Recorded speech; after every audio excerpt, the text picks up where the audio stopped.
Okay, I was told I was a little quiet last time, so I'll endeavour to project.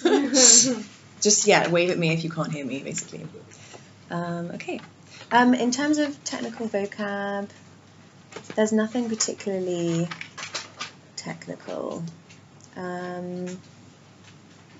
Honeybees.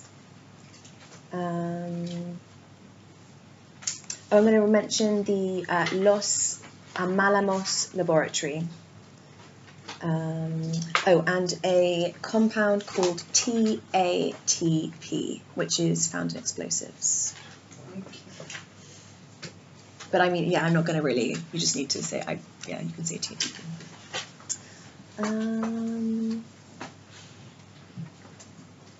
I think that's it. Okay, let's begin. Good afternoon. Sorry, it's going, yeah. Good afternoon, ladies and gentlemen. The subject of my speech is honeybees. More specifically, are honeybees the sniffer dogs of the future? I've always had a particular affection for bees. As they bumble around in summer, they seem to be so much more endearing than their cousin the wasp, or even worse, the hornet. Honeybees are the epitome of the hard worker. After all, the phrase "as busy as a bee" wasn't born out of thin air. It now seems that bees have a newfound power. It's believed that honeybees might one day join the front line of international security. You might ask me, why is that? Well, scientists have long known that honeybees have an acute sense of smell and can be trained to detect a variety of scents, including explosives, drugs, uranium, diseases like cancer, and even pregnant women. In a recent study conducted at the Los Amalamos laboratory in New Mexico, scientists were rather buzzed with the results they found in a study on sophisticated bomb detectors. Essentially, the scientists ascertained that bees can be used to identify a variety of volatile compounds that are found in explosives, namely one in particular, a compound called TATP, which is a compound that's been used in many of the recent years' terrorist plots. This also means that because of their potential training capacity, bees could also be used to sniff out landmines.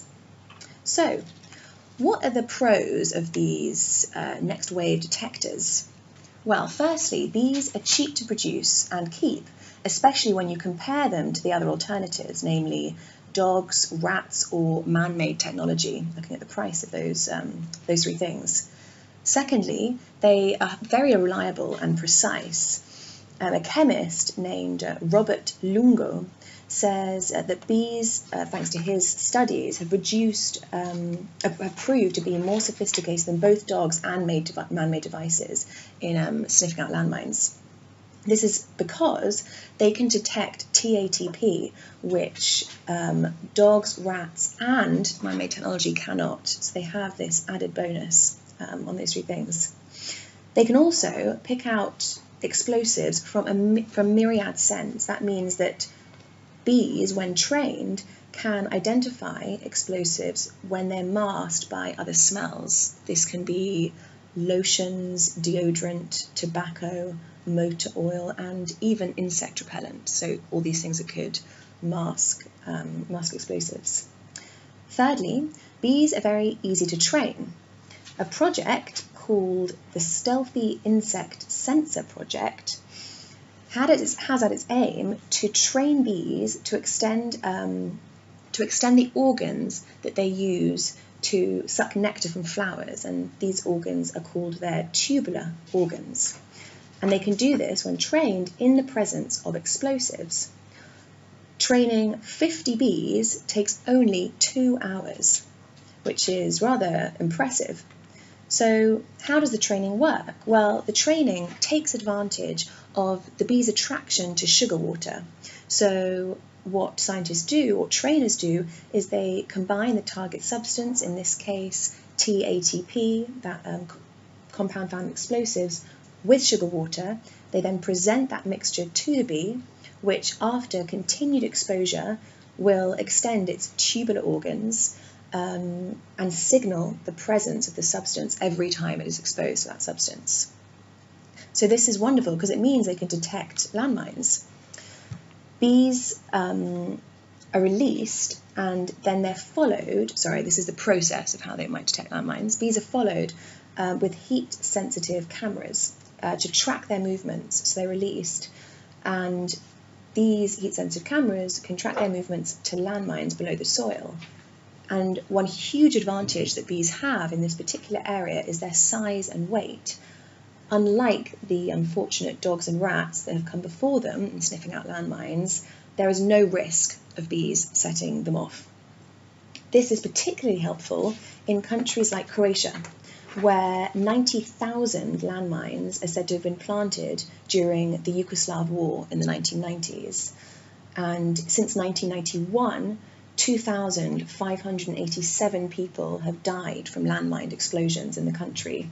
And again, it's said that there are still 450 square miles in Croatia that are suspected to be filled with landmines despite cleanup efforts. It is hoped that following the study I mentioned at the beginning of my speech, Croatia will begin to deploy bees on the ground to help with this extensive landmine cleanup operation. So, are there any cons? Well, it turns out not really. To the detriment of the bee, for this bee training, they need to be kept in tubes, and this unfortunately shortens their lifespan quite considerably. On average, a trained bee lives only 2 to 3 days. This obviously also means that although training only takes 2 hours, this has to occur at much more regular intervals than training would with a dog or rat, let's say. Honeybees also can only detect one single scent versus a sniffer dog, so that's quite a large con, meaning that they can't really be used in more complex situations where they might want to, where it's needed that they sniff out more than one smell, essentially. So, in conclusion, to answer the title of my speech, are honeybees the sniffer dogs of the future? The evidence does seem to be rather promising. And if they really are the bee's knees, then sniffing out landmines might just be the tip of the iceberg when it comes to the honeybee's enormous potential. Thank you.